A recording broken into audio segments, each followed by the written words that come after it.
Can you hear me? Welcome everyone to the Jay House show. Today our guest is Algoma Thunderbird's coach, Dave Andreychuk. How are you today, Dave? Good, Jay. How are you doing? Good. Other than cutting my face off, my apologies. No problem. I think we're flipped on my screen too, but that's the problem you have when you go away for a week on a cruise. Yeah, I know. I saw you in the airport and was quite jealous when you said you were on your way. I was going to a rainy city, and you were on your way to some paradise. So exactly, and that's something. Never been on one. Was incredible, but when you come back to cold weather, now you get a cold, right? Yeah. So if you hear me rambling around, it's because I'm eating Halls 24/7. So you're good. Don't worry. So, like you said, Dave, you're preparing for the 2025 season. Before we get into the last season, this season, when you took over, the team was 0-12. The following season was 0-8-4, and then last year was 2-7-3. Can you address the challenges that you've had going into your third season next year? Yeah. So, I mean, like you said, when I took this over 2 years ago, they were 0-12. I think the records are a funny one because it doesn't really show the progress that, to the extent of what it's been. Taking over a team that was getting beat 12-0, 11-1. Then first year, getting a couple draws and every game being within a goal or two for the most part, showing that we can be competitive. Then obviously into last year, recruitment has always been, the topic here in the Sioux, because we are further up north. But to be honest, the more the program has shown, the strides that it's making, the more, players and future student athletes want to inquire about, Algoma and more specifically the men's soccer team. And, I found that for going into the third year, I think that, the challenge will be that we can't really surprise teams anymore. I think that teams will be ready for us going into next year, especially with, I've even received some text messages from coaches already being like, no way you got this guy there and da. So, I think that teams know that they've seen the steady increase, and they see that the guys that we're signing, that we're adding to already a very strong core group of players that we have. And I think that going into next year, it'll be quite an interesting season to see where we end up. And talk a little bit about what veterans we expect to see come back for you for the fall of 2025. Yeah, so it's funny because we had a few graduate this year, and we only have, I believe, 3 next year, possibly 4, but I believe 3. So Ethan Mendez is one, Lucas Burkowski is another, and then Thierry Nasega is another. So all 3, have been here when the program was not at its best. And then they've kind of made the transition, and stuck around and put the work in to be here when, it's on the up and up. So excited to see them, obviously all 3 of those guys. Josh Bonduck could be another one.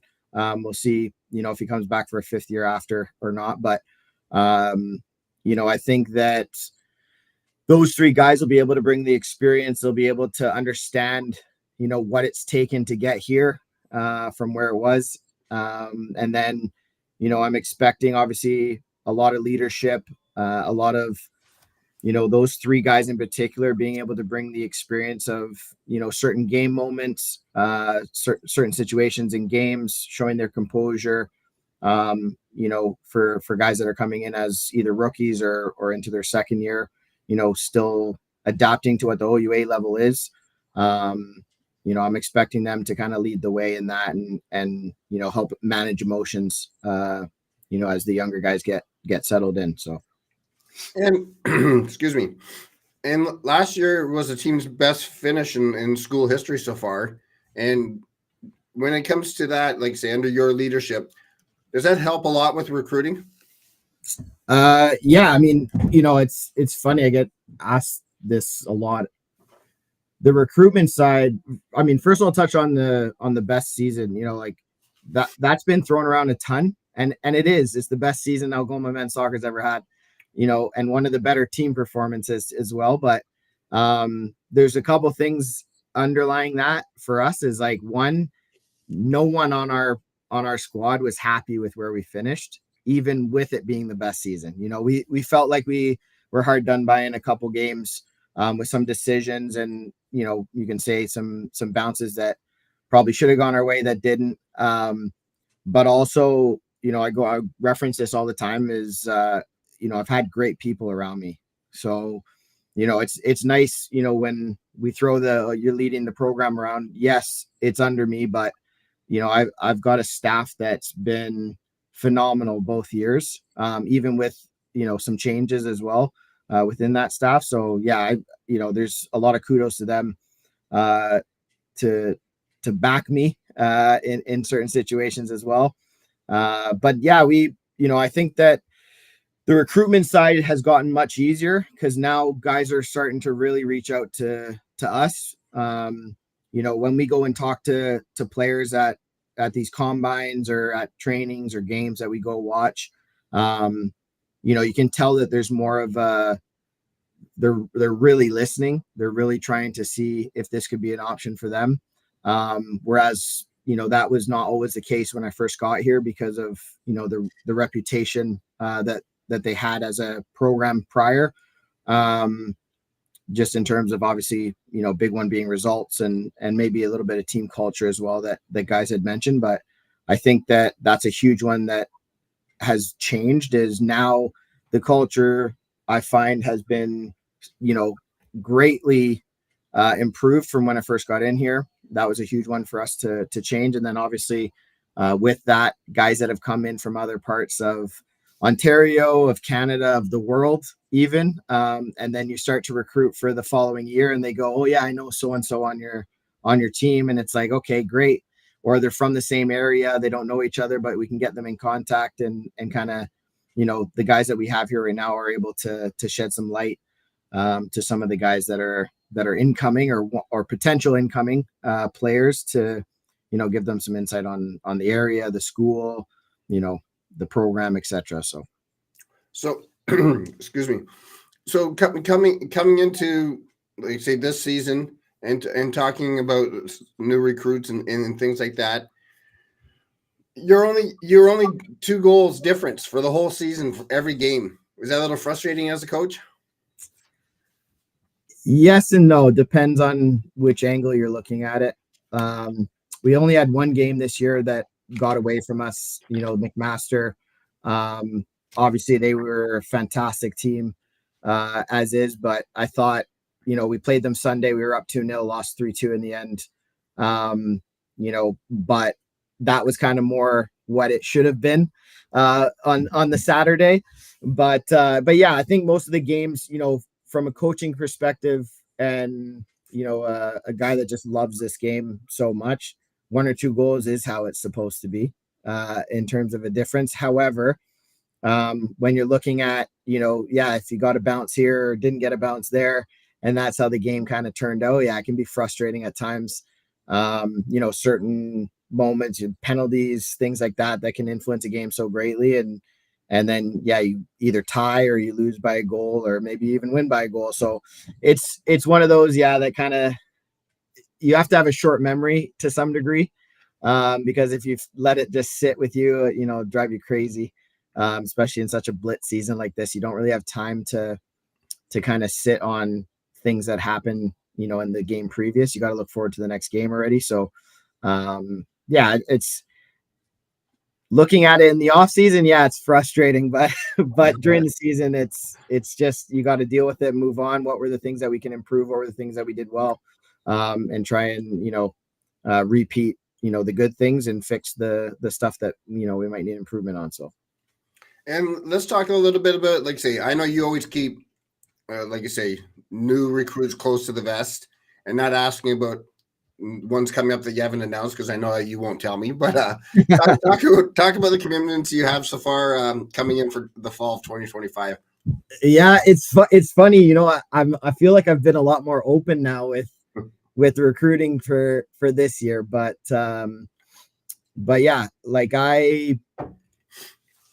there's some good ones. We've got obviously some boys that are just right at the bottom of the lake there for us, in Vaughan, two boys coming from one of the Vaughan teams. So really excited about Gabo and Anthony coming, goalkeeper and a winger. They're going to add a lot for us. I thought that we've had a good goalkeeping group, pardon me, since I've been here, but I think definitely having the two that we're bringing in for next year to battle with Josh, I think it'll push him greatly, which will be great. I think Gabo is a really exciting one because he seems to be getting better every single time I see him. So I'm very excited about him coming in. We have Da from Manitoba, very shifty, quick winger. We got Ivan from Alberta transferring in, another Ukrainian here. So that'll be nice to represent on the pitch and not just on the touchline. But has experience in Europe as well. So that's a big one for us, to be able to bring that experience here. 2 years of CCA soccer as well as another big, chunk of experience that he can bring. So we're excited about him. Obviously a big one for us is we've kind of been makeshift in our number 9, our striker position for 2 years, trying to see what works and what combinations we can use. So we brought in two big boys. One's Kalen, 6'4" striker. Excited about seeing the growth for him. I think, already starting to fill out as a man, and good hold up striker, can hold the ball up well, strong, gets in the box. So I'm excited to see him and what he can bring for us here. And then our most recent one, we kept kind of close to the chest for a while, is Brett. He's a Scottish Canadian. So he's actually coming over from Scotland, but like I said, he's a Canadian as well. So, that's a nice one for us to bring over. He's got men's league football since he was 17, men's league soccer, pardon me, for those that don't call it football. Another big boy, 6'5". So, we'll have some big boys up front, to bang around and try and pop some goals in. And obviously we've seen big improvements in some guys that are already here as well. Chris being one, to help lead us up front. So, I think goals hopefully won't be as much of an issue for us in terms of getting them in the back of the net this year. And then backline has kind of always been a solid one for us. We have Jaden back. We've got Innie. We brought in two boys, one from New Brunswick, Ethan, left-footed, calm, very composed on the ball, Team New Brunswick guy. Then we also brought in Dom. He's kind of our only international. He's coming in from the States, played JUCO in the States, was very successful there, and is transferred to us for next season. Birmingham, so another UK boy, but yeah, he's big, strong. Again, I believe he's 6'1", 6'2", but definitely a big boy back there as well. Another left-footed center back. So we've brought in some guys that will bolster our height column and some strength, and then as well some playmakers and another goalkeeper. We've got a couple guys from BC that are coming from the same squad that Nico, who was here last year, was from. And yeah, it's exciting. Evan is kind of got lost in conversation just a little bit because he was supposed to come last year and unfortunately tore his ACL, but he's on the comeback as well. So he'll be here in the fall. Strong center midfielder. Alessandro as well from Tigers, another strong center midfielder. Tristan, goalkeeper, fantastic goalkeeper with his feet. Like we've upgraded everywhere, and brought in guys that will only help, strengthen what we already have. Because I truly believe that with the team that we had this year, we could have really done some bigger things than what we did. I think it came down to obviously some experience and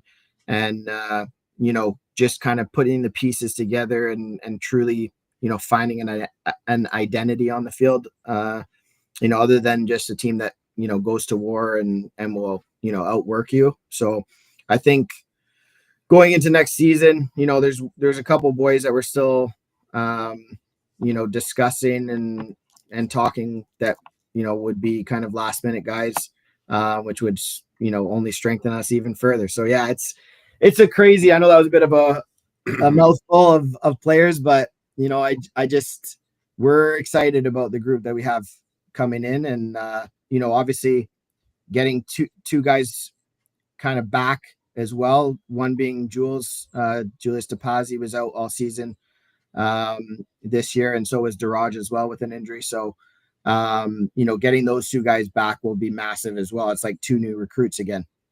So we're excited to see the squad that we have coming into preseason, and there will be definitely a lot of hard decisions for me to make. So, and with Algoma being 8 hours north of Toronto, for people who are watching or listening that don't know where Sault Ste. Marie is, as a coach bringing in these recruits, what do you got 5 months to or 4.5 months for them to prepare for the 2025 season?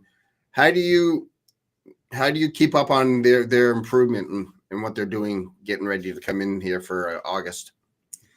Yeah, I think that, one big thing is during my recruiting this year is I really tried to see where they came from, who's their coach, what club are they at, ask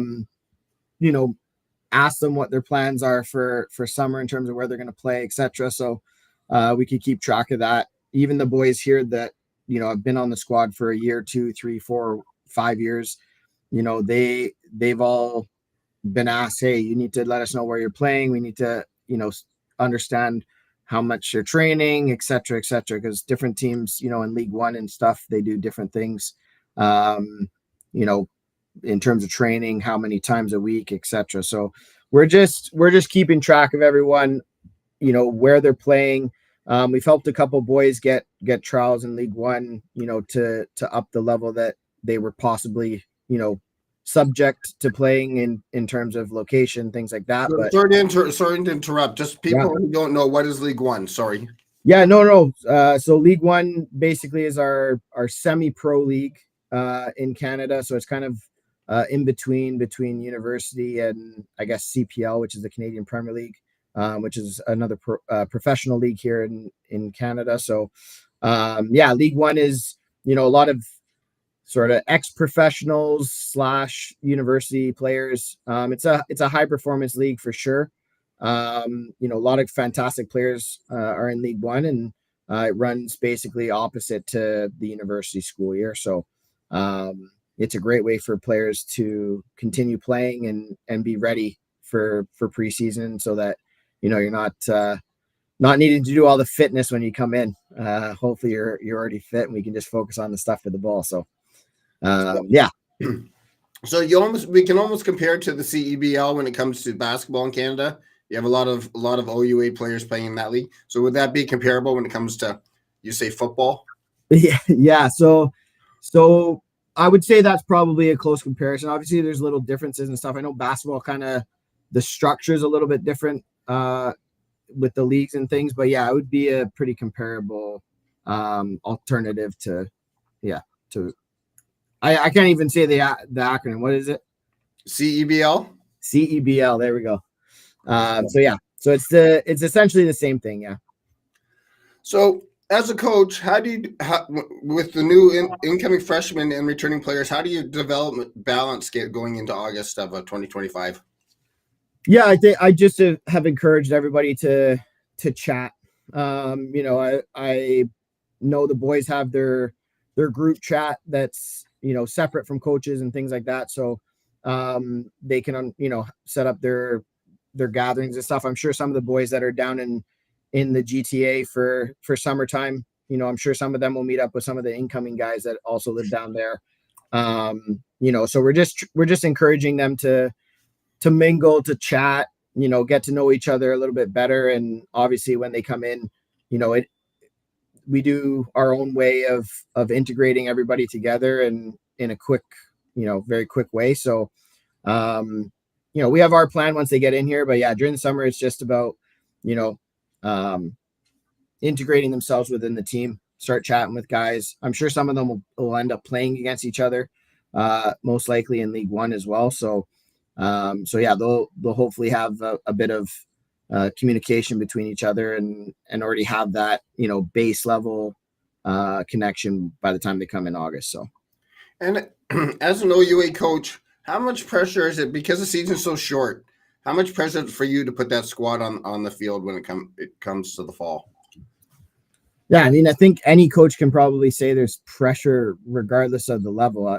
Mine is just enhanced because now, the results also have a bigger impact as well. Recruiting, job security, everything. So, but I don't kind of look at it like that. I just go, are we improving not only on the field, but off the field as a program? And then, yeah, results obviously is a nice telltale sign. I mean, when I took over it, like you said, it was at 0-12, 0 points. We had 4 points the first year, 9 points the second year. Both years probably could have got a little bit more than that anyway as well. But I think, things I've touched on, like the culture, the types of guys we're bringing in to the program and to the school, to the community as well. There's a lot of guys doing a lot of stuff in the community, coaching as well with the youth teams here. So that was something that I really wanted to emphasize and press as well. And this is just the beginning of that as well. We want to continue doing that. There'll definitely be some type of program as well that we're working on in terms of getting university players from both the men's and the women's soccer teams to go out in the community and help out even one day a week. So we're, as much as we look at the stuff on the field, we look a lot off, but touching on the on-field stuff, yeah, it's obviously for some guys it's a shock because youth soccer should be, it's not always, but it should be pure development, right? Results really shouldn't matter in the youth. Obviously they do because of it teaches the competitiveness as well. But you're there to develop, and if coaches are sort of focused on the development, that can still have the pressure because you're pressuring yourself to make sure that you're able to, go through every single player on the squad and be like, okay, are they learning something on the field? Are they learning something off the field? Things like that. Are they improving on this, improving on that? So I don't think it ends no matter what level you get to. It's just that obviously once you hit the youth sports level, there's the pressure of results. And I think in such a blitz of a season, you have one bad game. That's what I was talking about earlier. You need to forget it as quickly as you can, And the question, or I guess the question here are your thoughts. Canada College in North Bay just announced they're getting a bubble to put over a field. How much would that help you as not just you, but also Algoma for soccer when it comes to development, be able to practice as a team throughout the whole year? Yeah. So, I mean, obviously we have restrictions here right now, just with everything. Our home field and our training pitch is outdoor. So yeah, that obviously hinders us. We've been lucky enough to have the NCC and train in there, not at the best times. However, at trying to get everybody on can be a logistical nightmare, but obviously, yeah, it's been nice at least having that so that we can train. It's not a full field. So having a bubble, something like that, not only helps our program, I think that also helps the community because there's not a lot of pitch space, especially in the wintertime when we get our snow. So yeah, I think it would just allow a bit more of flexibility for teams, for players, Players going to do individual work. We talk about it all the time as coaches, is like, if you just do your trainings, it's not enough if you want to get to that next level. So, having a bubble where, teams can rent it out and do their team training, but then also, being able to have even some people who go and volunteer with the youth program from the men's and women's program, who could maybe say, okay, I'm going to be at the pitch from, 3 to 5. And if you want to come by, we'll do some individual stuff, with the community. There's just a lot of different programs you can run to give back. And I think that's a huge one, for us to be able to do. But obviously, in terms of just training at, the proper time, I think for the men's program, we play 3:15, pardon me, most weekends. So, to train at 3:15 would be ideal, because then you're getting in the habit of prepping your body for that time of day. So we're trying to find ways that we can kind of make that happen, or simulate that as much as possible. And obviously with a bubble, that would be much easier, and our own field and stuff, but it'll come in due time. I hope, as the sport grows, especially in this city, I hope that people start to invest in that as well, and understand what that could bring, especially for a place like Sault Ste. Marie, and we have our hockey, systems and teams kind of down, which is fantastic, and it's great entertainment for the city. But imagine if we had, a couple more things that we could entertain the city with. So you, with talking, like say with you for the last 28 minutes, cultures probably came up 3 or 4 times. What type of culture are you trying to create at Algoma for the men's program? Yeah, I think it's important to have a group that just believes in each other. We've had players that have been here when I first got here that didn't respect other players. And obviously that was a quick see you later for me, because I don't like that. The staff doesn't like that. I know players that we have here now would not stand for that. But then I think along the way too, we've had some great players and tried to find the best grouping, I guess, while building that culture. But there's been some guys too that just didn't fit what we want, that may have thought that they were better than, the Sioux or Algoma Thunderbirds or whatever. And, that kind of creeped in and took over their mindset, and, they're not here anymore. So, I think that the culture that we would like to have is one of just, it's a cliche, but like, a group that just feels like a family. I think we're a very tight team as it is. Guys are definitely there to help each other out and, fight for each other. There's no doubt in my mind about that, but I just, if you're going to come in here, it's kind of like the community of Sault Ste. Marie. When things happen here, people band together. And, we've started to see that with the men's soccer program. And that's kind of exciting for me. It shows that, we are bringing the right people in here. We bring in guys that, want to buy into that, culture, into the identity of what we would like to be.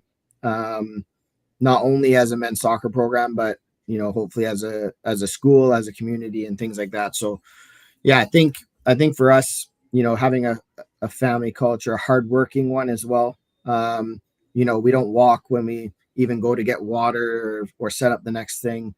The boys are expected to jog even at a light jog. So, just the professionalism, the hard work mentality, you'll fight for the guy beside you type of deal. I think that's kind of where we're really trying to build off of. And then obviously you can hopefully translate that into being a good person. That's a massive one for me as a coach. If you're not a good person, I don't stand for that. And, obviously the main point that they're here is for their degree. So we want to have guys who are putting the effort in academically and trying to, really push themselves to achieve bigger things academically as well.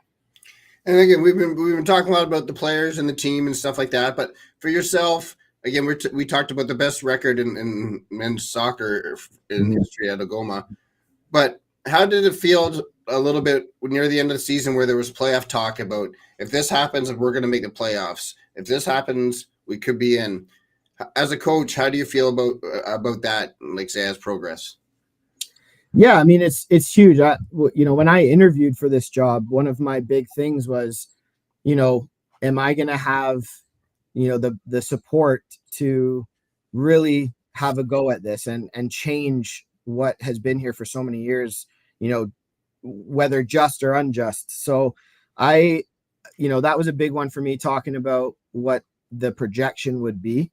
If we had the support and we had the buy-in from, majority and things like that. My thing was, first year, I just wanted us to be competitive. I just wanted us to be within a goal or two every game as much as possible and, try and build off of that. We did that. The second year was the first year really that I got to recruit, properly and in terms of time. So, that second year was always projected to say, okay, I want to go into the last weekend of the season, either being in a playoff spot or having the talk be, hey, we could get in right now. People thought that was crazy, and we did it.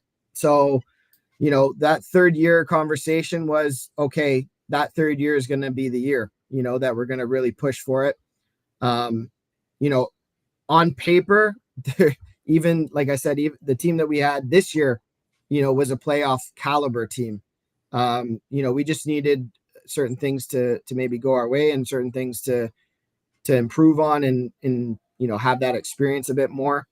But in terms of just on paper, obviously you got to go do it on the field, but I don't see why we can't be a top team. Like we have a great core here. We have great players coming in that are going to add stuff that, will just either improve what we've had or it will completely give us a whole brand new look, in terms of certain areas on the pitch. So yeah, I would say that's our goal, is to be in the playoffs in our third year, but, as a group, but to be honest, we're just going to take it game by game. We're going to look at the first game. I can't say who it is yet because I don't think that's public knowledge yet, but we're going to look at the first game and try and go out and get 3 points. And then, very short, quick turnaround. We're going to go out and try and get the next 3 points and kind of look at it like that. I think that kind of played into some things this year that, it was like, oh, we're going for playoffs. That would be crazy. Our second year, ranked dead last in the country. And then in 2 years, we're in the playoffs. And there's all this talk about that. And I think for some people, including myself too, it was like, oh, wow, we could actually do this. We could do this. And it crept in a bit. And I think, that could have hindered us in certain moments as well, in certain situations. So I think that, going into next season, that's our biggest thing, is we just got to go game by game, day by day, and do what we have to do to get the job done. So. And as a coaching staff, how much pressure is that to put upon you guys to try to make the playoffs this coming season? I mean, I put a lot of pressure on myself. Every single year, I can have a realistic goal in terms of where we're at as a program and that sort of thing, but I want to win every single game.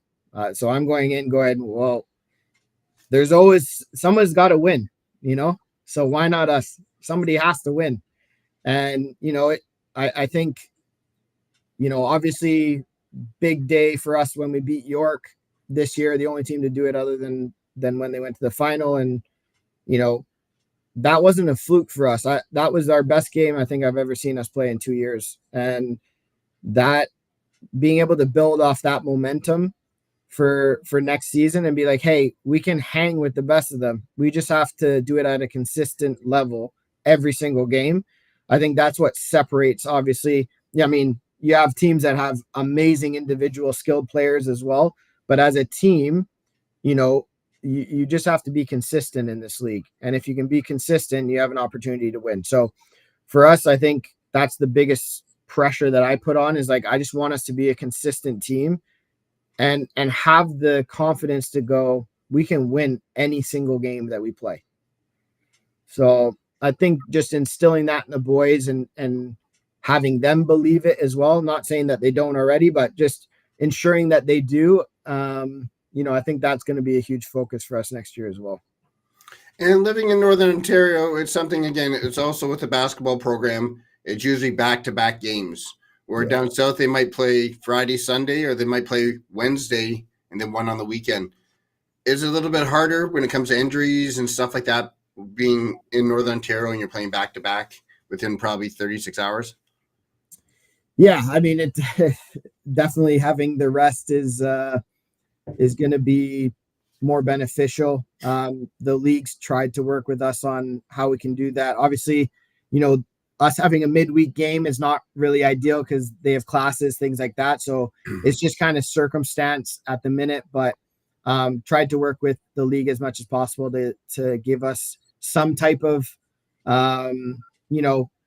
rest or fairness if, teams have not played for 5 days or whatever it may be. So they've put stuff in place that's kind of made it as fair as possible for a team like us in the North.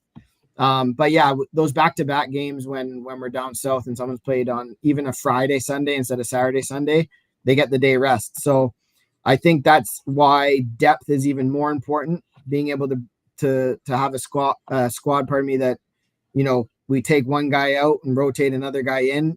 We're not losing anything. It's the exact same, maybe not the exact same player necessarily, but the same level that we're going to get out of that player that we did, the starter on Saturday, if it's different on Sunday. So I think that, the boys, they're used to it. Some of the boys obviously coming in might not be used to it. It'll be a quick, shock for them, but they have to adjust. That's how the season goes. And, we have a fantastic staff. You talk about injuries, things like that. We have some great athletic therapists that, really help the boys, one, prep, but also, the recovery that they're able to help the boys with is huge. Obviously having Tyler, our strength and conditioning coach, he has a lot of good stuff for them for prepping their muscles and things like that, to make sure that they're ready for the grind that is the northern schools, in terms of season. So yeah, we have a great staff that help us prepare for that, but it's definitely difficult. Yeah. And not asking any names, but is there a couple of recruits still probably coming in within the next 4 months? I would say never say never.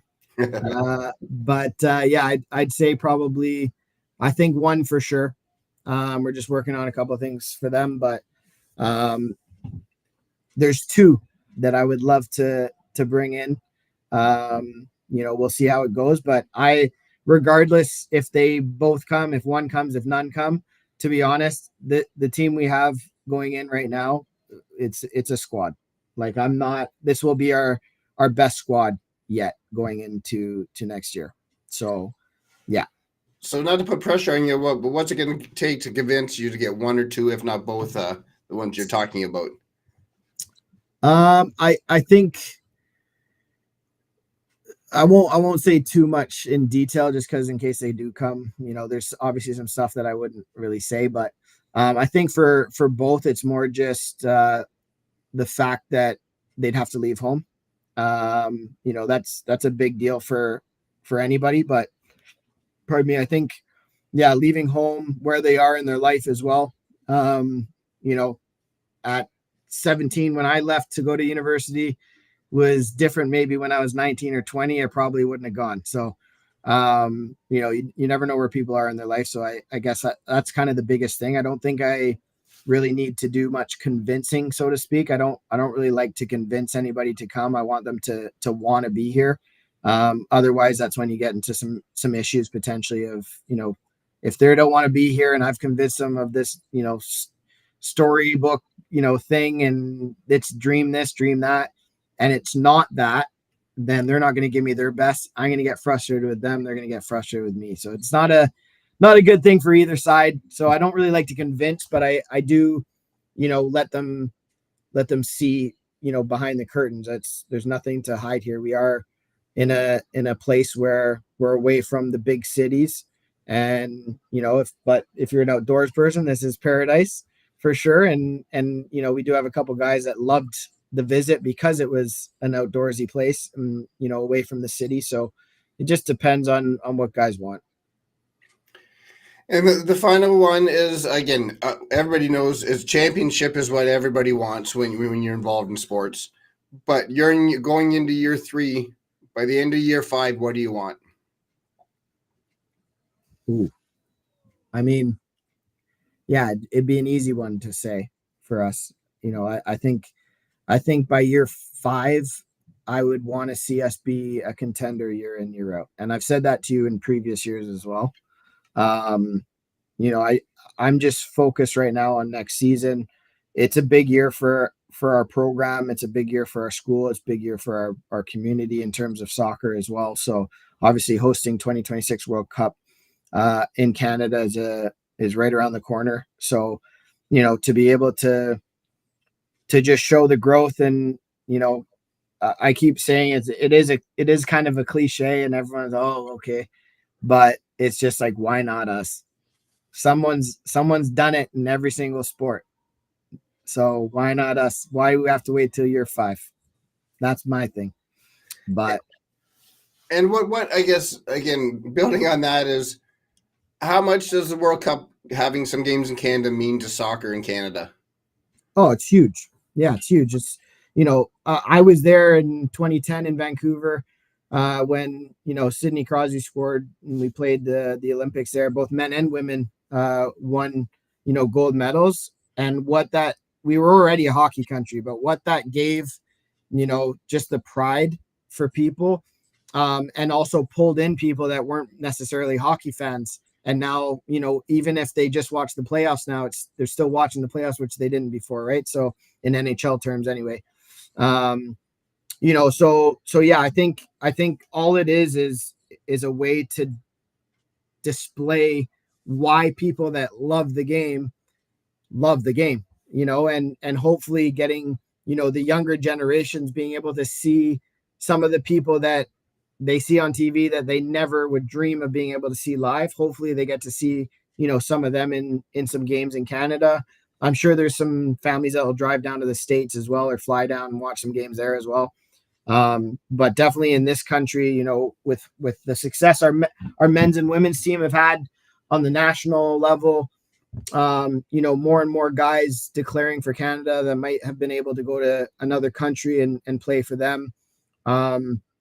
I think that's a huge thing for us, moving forward. And I think, again, like I've talked about, kind of giving the Sioux a bit more than, hockey. Obviously, high school football is another big one.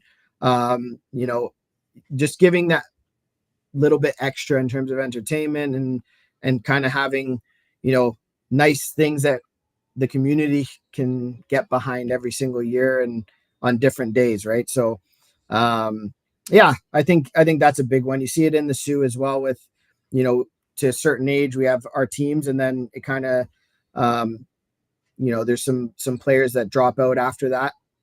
I don't want to see that happen. I want, them to have something to continue the passion and the love for the game. And obviously the more spotlight that's on the game, the more people want to support and back it. So.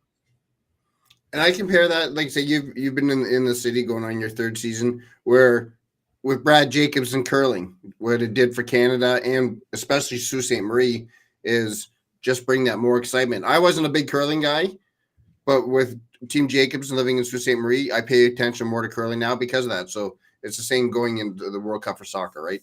Yeah, 100%. 100%. I mean, like you can see it in any sport, right? I mean, you look at golf, there's fantastic golfers. You have, Mike Weir years ago come up as a Canadian golfer, and it's like, oh, I started watching golf more. And I wasn't a big golfer, like it's just, if you have people in the spotlight and you give them the opportunity, to influence the younger generation. I watch golf now, not religiously, but I watch it, a fair bit of it if it's on TV, especially or a big, major or something, where I didn't before. I play it a little bit. I'm not very good, but I'm trying my best. But you can only be good at so many things, Jay. So, save some for the rest of us, would you? Yeah, right. So, well, Dave, I can't thank you enough. And again, we're going to do this just before the season starts, but hopefully we can do this as you're going into the playoffs for 2025. Oh, can't wait. Can't wait. Schedule it in. Thank you very much. And we'll talk soon. Sounds good.